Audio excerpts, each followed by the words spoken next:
I am Father Dion, a Catholic priest from the Military Ordinariate of the Philippines and the Post-Catholic Chaplain of the Headquarters and Headquarters Support Group of the Philippine Army.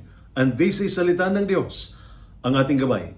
Today is Saturday, September 27, 2025, on the 8th day of our novena to Saint Michael the Archangel. And the theme of today's celebration is protection for families, strength for soldiers. Today's first reading, taken from the book of Zechariah, chapter 2, verses 5 to 9 and 14 to 15, reminds us that God Himself is our wall of fire. The prophet Zechariah, in our first reading, shares God's promise. I will be a wall of fire around you, and I will be the glory within her. This is a powerful imagery. God Himself is our shield and protector. A wall of fire means no enemy can penetrate. His presence within means our true strength comes from Him. For our soldiers, this is a reminder that while weapons, armor, and tactics are important, our greatest defense is the Lord Himself. For families, it means that even in times of uncertainty, when loved ones are far away, or when danger feels close, God surrounds us with His protection.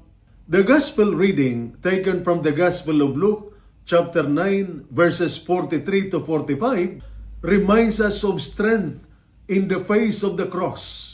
In the Gospel, Jesus tells His disciples about His coming suffering and death. Though the disciples could not yet understand, Jesus was showing them where real strength is found, not in avoiding the cross, but in carrying it with courage and faith.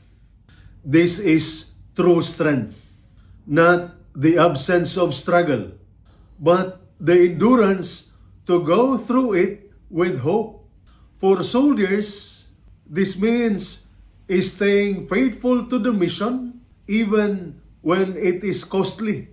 For families, it means remaining steadfast in love even when distance, waiting, or sacrifice becomes heavy. And so we are reminded of the role of Saint Michael as our defender and protector.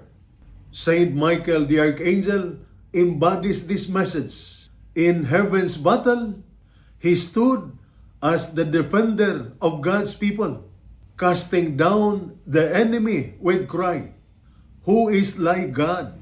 He is the shield bearer of the church, the protector of families, and the guardian of those who serve with honor. As we near the end of this novena, we entrust all soldiers and their families to Saint Michael's protection. May he guard every soldier in the battlefield, shield every family at home, and give us the strength to remain faithful to God's mission. And this is Salita ng Diyos, ang ating gabay. Let us pray. Lord God, our mighty protector, on this 8th day of our novena to Saint Michael the Archangel, we entrust to you our soldiers and their families. Be their wall of fire in every danger, their strength in every trial, and their shield in every battle. Bless our soldiers with courage and discipline. Bless our families with peace and endurance.